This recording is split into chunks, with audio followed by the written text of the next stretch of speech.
Churches have lots of sacred cows. Oh, yeah. And I always say sacred cows make good hamburgers, because they've typically been there for a while. They've been out to pasture. They're all nice and fat and marbly now, so we just eat them. Grill them up. Hey, welcome to the We Bring Life podcast, where we discuss stories and topics that will bring you life in your faith and in every area. And today I'm joined by Pastor John, our lead pastor here at Freshwater Church. My name is Zach, and so we're going to talk about a fun topic today. Hello, Pastor Zach. Hi, John. I like your shirt. Thank you. Your shirt's black. It's nice. You got your combat vets, but I like that it has a collar. Like it's like you're kind of being fancy like for your biker gang. Sophisticated, yet rugged. I like it. Classy, yet willing to take risks. That's fantastic. Humble, yet confident. So humble. Strong, confident. Do you practice that in the mirror every Peaceful. day? This is morning pep talk. So today I got coffee because we just ate a big lunch, and I feel like that may have been a mistake. So I need this caffeine because we went to a buffet. True. And we won. We did. We sure did. They lost money on that one.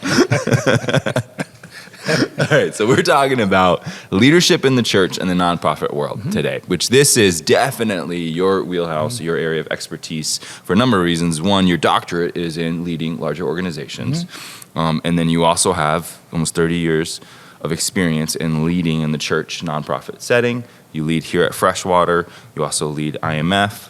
But you want to give a quick explanation of what IMF is? Yes, because no one knows what IMF is. IMF means International Ministerial Fellowship. So imfservice.org. What we are is a fellowship of pastors, missionaries, parachurch workers. There's about 1,600 of us around the world. And so I lead that organization. We have a staff team, paid staff, about 16 people. Our headquarters is in Excelsior, Minnesota. And now we're expanding it pretty rapidly, actually, globally. Most recently in Africa. We're in about 7 countries there right now. That's awesome. And so you do a lot of support, ordination, legal counsel, even for churches. You do a lot of chaplain work. Yes, a lot of chaplain work. Our vision is to serve those who serve others in frontline Christian ministry. Yeah, that's what we do. And we have about 450 chaplains that are part of it, about 300 military chaplains. We're one of the top 4 largest endorsing agencies for the U.S. Army. That's super cool. Which means that everyone who goes into chaplaincy needs to have an endorsement, which means that someone who went through their training, helped them along the way, filled out their DD forms. It's called the DD form 2088. They help them to fill that paper. I think it's 2088 or maybe it's something else. But anyways. I won't fact check you. It's okay. Don't fact check that one because that might be my discharge papers because I can't remember all the acronyms. But anyways, that's what we do. We provide support, encouragement to these pastors. So I work with a lot of boards, a lot of nonprofits, a lot of pastors, just doing leadership training, coaching, facilitating, all that kind of stuff. Absolutely. So this is an area that you are definitely an expert in. You've led a lot. I don't know if I'm an expert, but I like it. I'm going to call you an expert. So today in 2024, leadership has evolved a lot over the past, 20, 30, 40 years, different generational turnover, but where we're at with technology and organizations and the church, the post-COVID world, all of that. So what do you got for us on leadership in the church and nonprofit world? What kind of a direct question do you want to ask? No, I was going to start with an open-ended, vague one. I just said the topic in a question. Okay, well, that was my open door. I'm going to take it and run from there. I figured you would. Because, Green I light. have 30 years of experience. It doesn't mean anything. 28. You know what? People can say they're experienced drivers, and they're still terrible after like 40 years. It's true. So I'm convinced you can be in ministry your whole life and never really be effective at it. Valid point. So I think as leaders, one of the things that we have to do is we always have to keep developing and be aware of the culture that we live in. So if you're not aware of the culture that you live in, you quickly become a dinosaur. In fact, I recently visited a couple of churches. One church that I visited, I won't say the name of it, and I love the church. So anything I talk about, it's to help the church. It's to help grow and make disciples. It's not ever to badmouth. I learned a long time ago, you never grow a church by badmouthing another church. But when we talk to leaders and we talk about the church reaching the next generation, I recently took a group of Pastoral Leadership Institute students out, and we went to 2 different churches, and both of them said, and they were older pastors, older meaning older than me, Zach, believe that or not. Yeah, that's really old. That's like foot in the grave. And it is, yeah. They were just barely kicking, but anyways, so I went to these churches, and both of them apart, different denominations said, we don't have any young people here. One said, we have one family that has 2 children that are younger. That was it. Out of these 2 churches, they had 2 kids, 2 churches Wow. that only had 2 children. And I was at another church in another state, and the worship leader was 93 years old.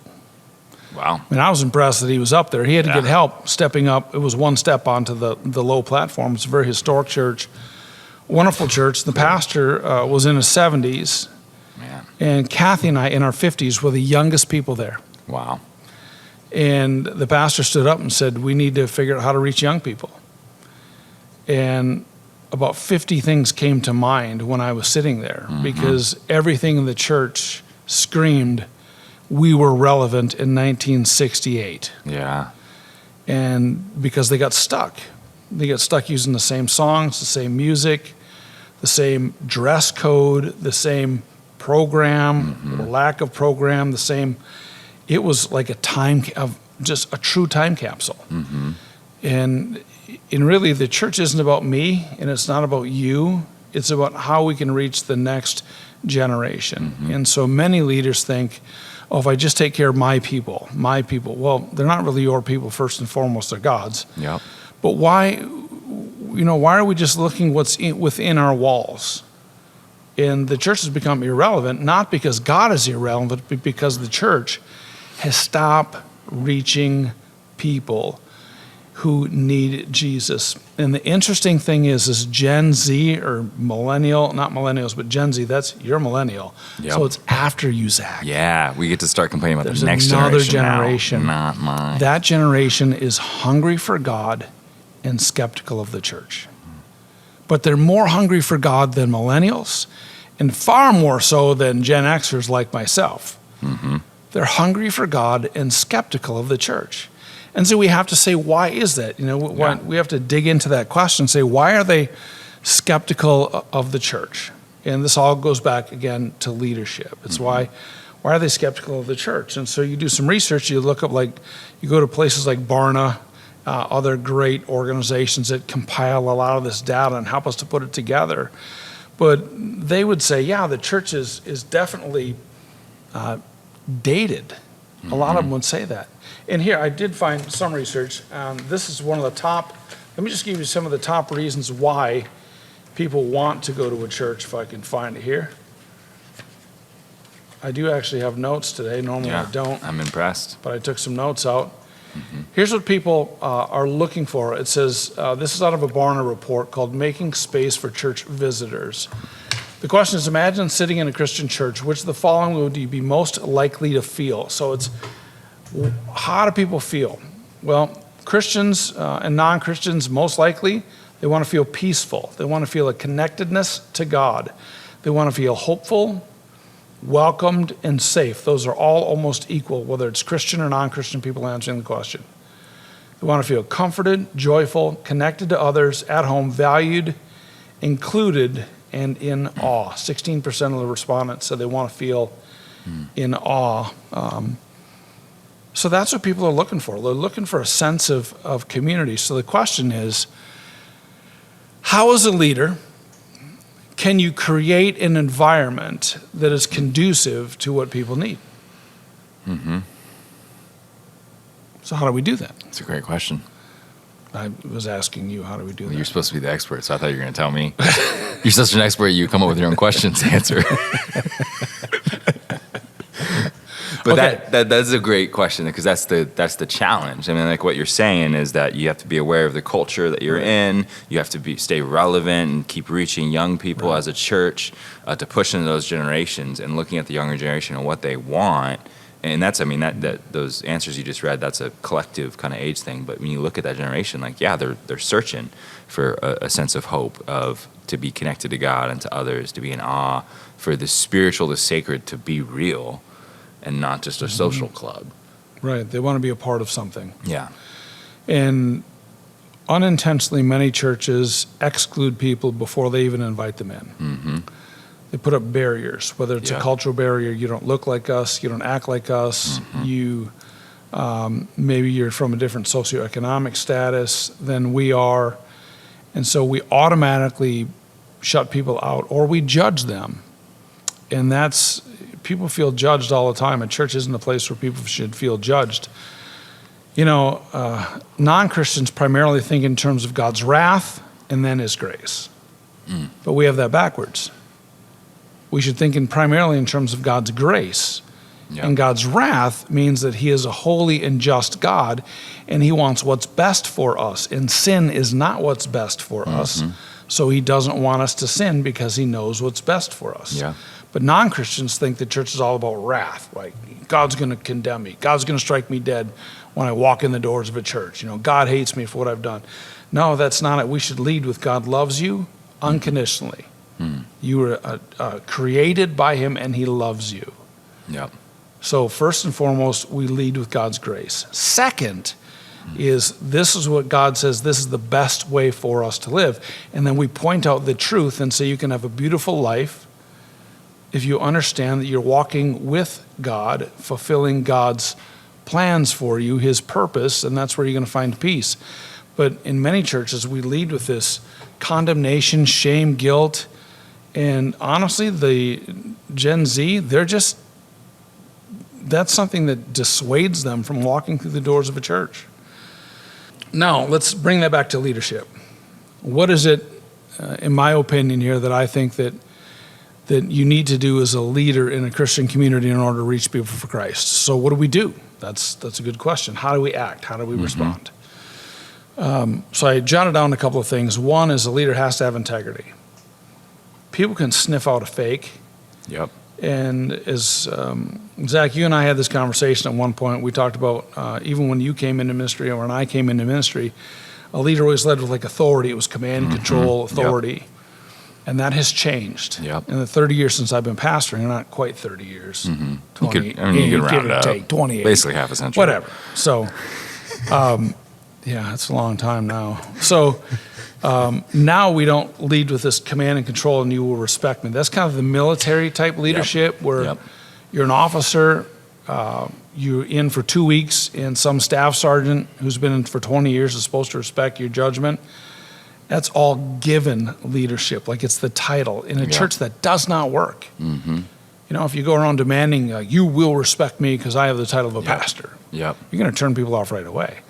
So now it's all about leading with integrity and bringing people with you. So not only do we lead with integrity and let our actions line up with our intentions, we also need to be transparent in how we lead. Like, what are we good at and where are we weak?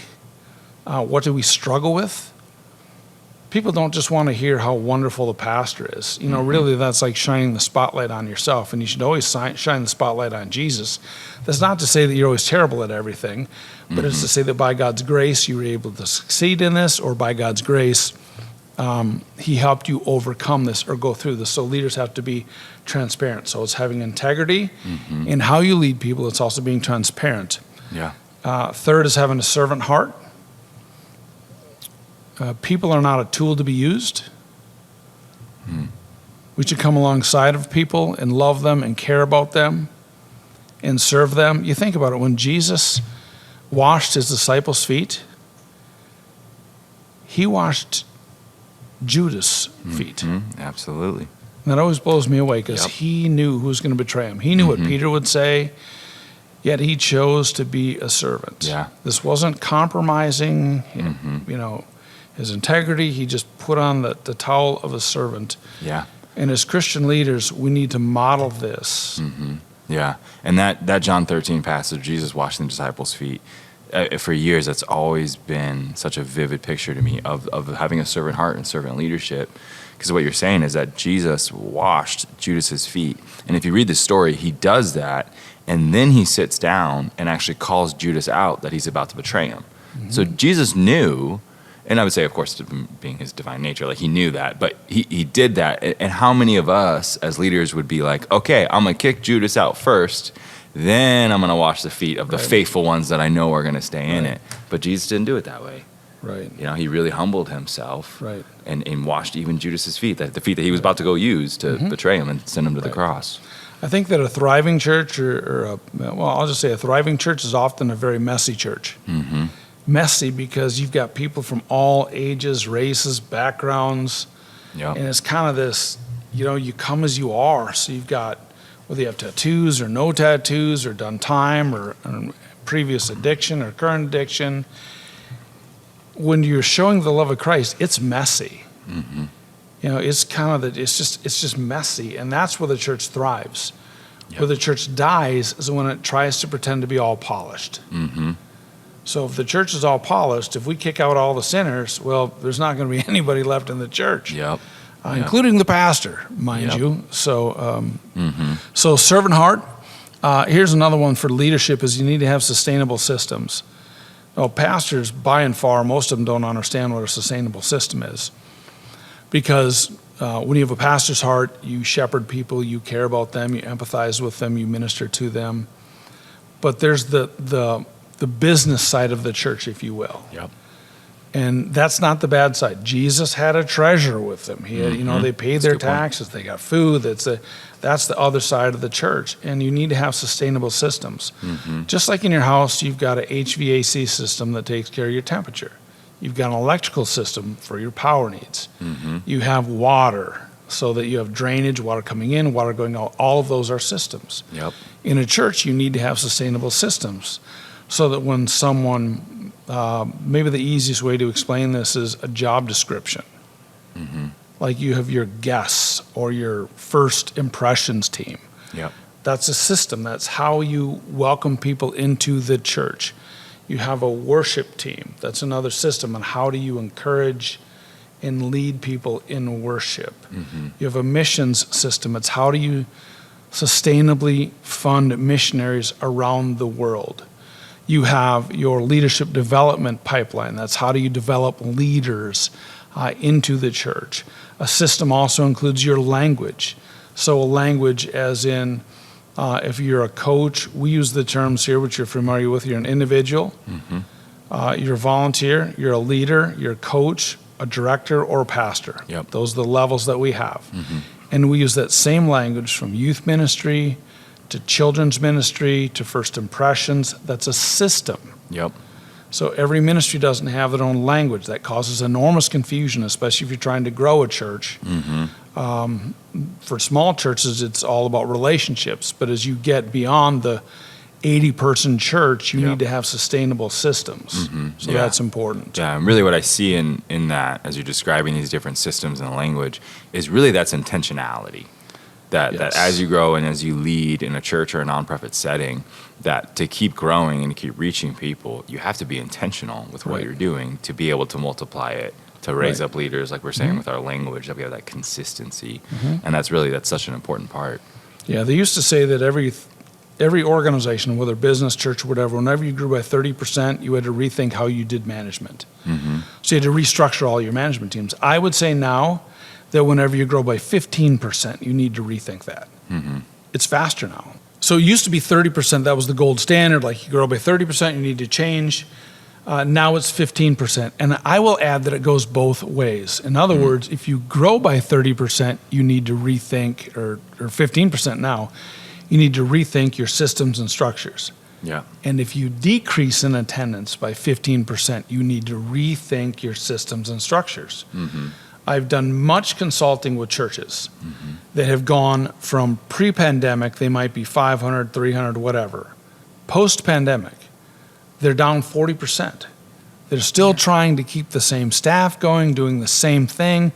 And what they miss is the culture has changed. Yeah. So the same person that did kids ministry before that had 50 kids in there now has 15. So the focus shouldn't be the same. You don't need the same amount of teachers. Same with AV, audio video has increased dramatically post-pandemic.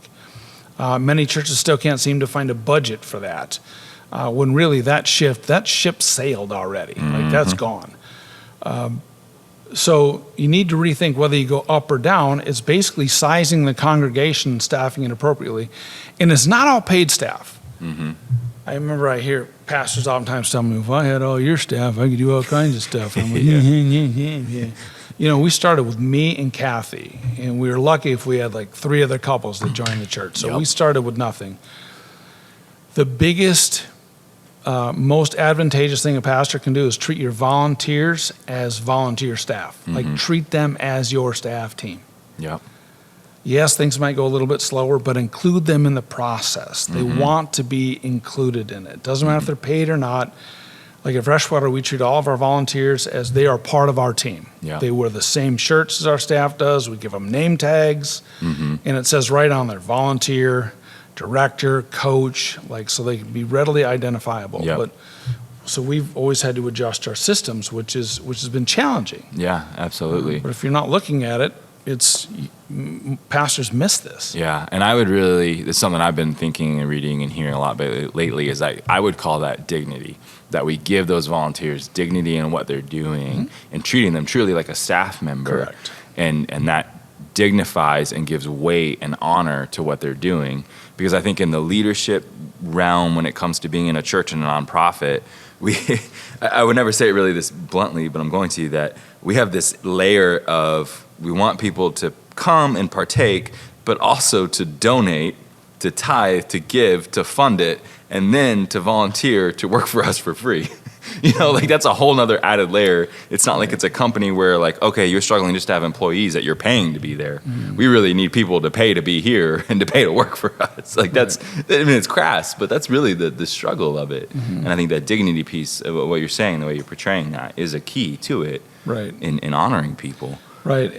And to expand on that, it's not just volunteering in the church. Part of Christian leadership is getting people to volunteer outside the church. Yeah, absolutely. Because don't just need to let your light shine in the church. Let it shine outside the church too. By being a coach, working at a food shelf, volunteering at the hospital, that again goes back to being a servant. And we need to have servants. So, and I think that if you operate with a scarcity mentality that we don't have enough, and you hear people stand up and say, we need more kids volunteers, because kids ministry turns over at least 30 to 40% of their people every year. So they're always the highest need for volunteers. Yep.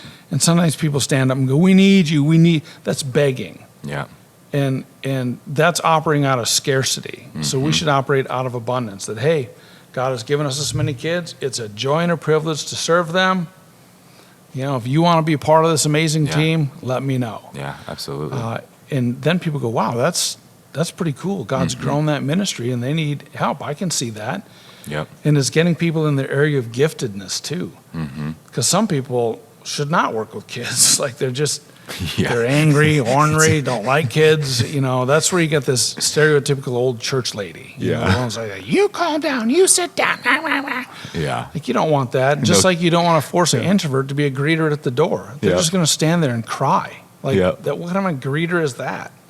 Yeah. So it's finding people just a place to call home in their area of gifting. Yeah. So that's huge. But anyways, that was sustainable systems. Yep. And I want to change a little bit to the leader here. A leader in the nonprofit and church world has to have the ability to make decisions.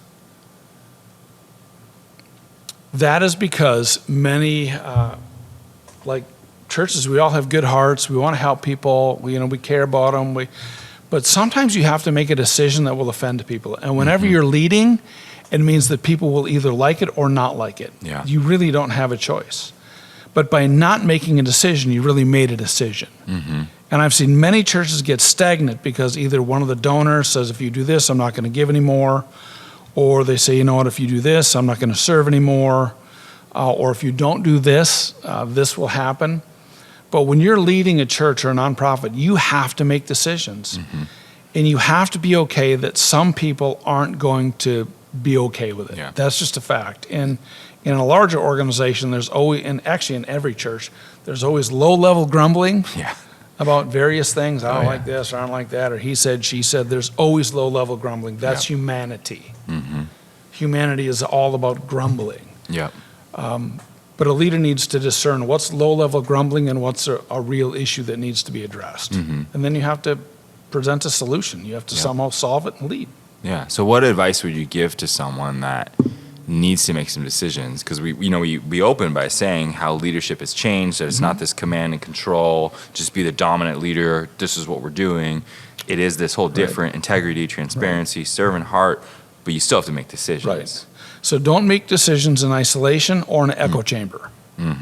Isolation means that you make them all yourself. An echo chamber is you surround yourself with everybody who just loves you and tells you how great you are. Yep. Because all they're going to do is repeat what you already said. That's an echo chamber. Yeah. You know, if you have your mom, your brother, your uncle, and your dog all on your board, that's an echo chamber. So good leaders are going to surround themselves with people who actually have opinions, who think things through, Yep. who have the ability to say, I don't think that's a good decision, or I think this is a good decision. And then you just wrestle that through, but you don't do it in isolation. And if you don't have those leaders in your church now or in your organization now, get outside help. Mm. That's why we have consultants. That's why Yeah. we work with outside groups, and that it's good. They can help you make decisions because they don't have emotions attached. Mm-hmm. They don't have family history attached. You know, churches have lots of sacred cows. Oh, yeah. And I always say sacred cows make good hamburgers, Yep. you know, because they've typically been there for a while. They've been out to pasture. They're all nice and fat and marbly Yep. now, so we just eat them. Grill them up. Grill them up. So, yeah, it can be tough, but surround yourself with good people who will offer wisdom and insight. And that's all goes back to integrity, transparency, a servant heart, Yep. and sustainable systems. And then my last one is to build a great team. Mm-hmm. You're like, well, I only have 20 people. Well, start now. Build a great team. And Make how the would you best build team a you great can. team? I would find, this is stuff I learned and then later applied, but as you find people who have a willing heart, they're hungry, they want to be spiritually mature, they're learning, and just invite them in and start working with them on leadership. Mm-hmm. And, you'll develop them. If you look at Jesus' 12 apostles or disciples, and I'd ask my listeners here, how many of them can you name? Mm-hmm. No, I'm not asking you. I'm saying how many of our listeners can name all 12? I bet you a handful, if that. But you know who you know? You know Peter, Mm-hmm. James, John, Matthew. Jesus invested in all these people, but not all of them ended up producing that many lasting results. Some of them went into different roles. Mm-hmm. So when you pour into people, not everyone is going to become the leader that you want them Yep. to be. So, you invest in 5 people, maybe 2 of them end up really just knocking it out of the park, and the other 3 end up serving in some capacity, but they just don't have the ability or desire to develop as a leader. And that's okay. That's how God's wired them. They still have a valuable place in the body of Christ. But the worst thing you can do is force them to lead people when they don't want to lead people. Yep. Yeah, that's good. So to be a leader, you got to make decisions and build a great team. You build a great team by finding those with a willing heart that are hungry, and then you develop them and be okay with them being in different capacities within that. Right. And I think that's something that we've strive. How do you say the past tense of strive? We strove. We did that a lot here, and we still do it. And that's important. And I think building a great team, a huge part of that is raising people up from within. Mm-hmm. That our biggest success has been in that, primarily through people that are hungry, that are willing to buy in, to lean into it. And when you give them a shot, you raise them up. And it goes in different directions, like you're saying. But that leads to such a great impact for the organization, be it a church or a nonprofit. So a leader needs to make decisions, build a great team. Build a great team. There's always lag time. Lag time is when you find someone who you know is going to be a great leader. You just believe it. You prayed about it. They prayed about it. Between when they start and when they're ready, that can take time. That's good. Sometimes years. Other times, like my friend Larry Osborne says, you can throw someone in the deep end, but you got to sit by the edge of the pool. So if you're going to put someone in a big ministry position, you better sit by the edge of the pool so they don't drown. Yeah. You got to be close to them, help them, walk with them, debrief with them. That's all very important, and that takes time. Mm-hmm. So, but that goes back to leading with integrity, having this servant heart, and I think that's what really does grow the church. It's not just about standing up front and delivering a message every week. Yep. Honestly, people can get great preaching anywhere on the web now. Yeah. Doesn't mean they're all biblically accurate, but I mean, there are some great, phenomenal speakers out there that, all of the people, you have access to them, everyone else does too. Yep. So they can go listen to them during the week. that's great. You be the best preacher you can be. You find your own voice. You are not, any of the top 10 most wanted pastors. Like, that's okay. You be you, and you build a solid team based on your context, your church. Yeah. I read once in a stat that said that 60% of the people that stay in a church already made their decision to stay before they even heard the sermon. Yep. So it was because the people they met, the love that goes back to that list of peace, joy, a sense of awe, they feel that. Yep. Yeah, that's good. Awesome. Well, thank you, Pastor John, for sharing on leadership in the church and the nonprofit world. I appreciate your almost 30 years of expertise. Almost 30 years. It's like 28, but who's counting? 24 of them were good. Yeah, probably 15, 10. But anyways, I was trying to shoot high. But no, I appreciate these words of wisdom, and thank you for joining us for the We Bring Life podcast. We'll catch you next time.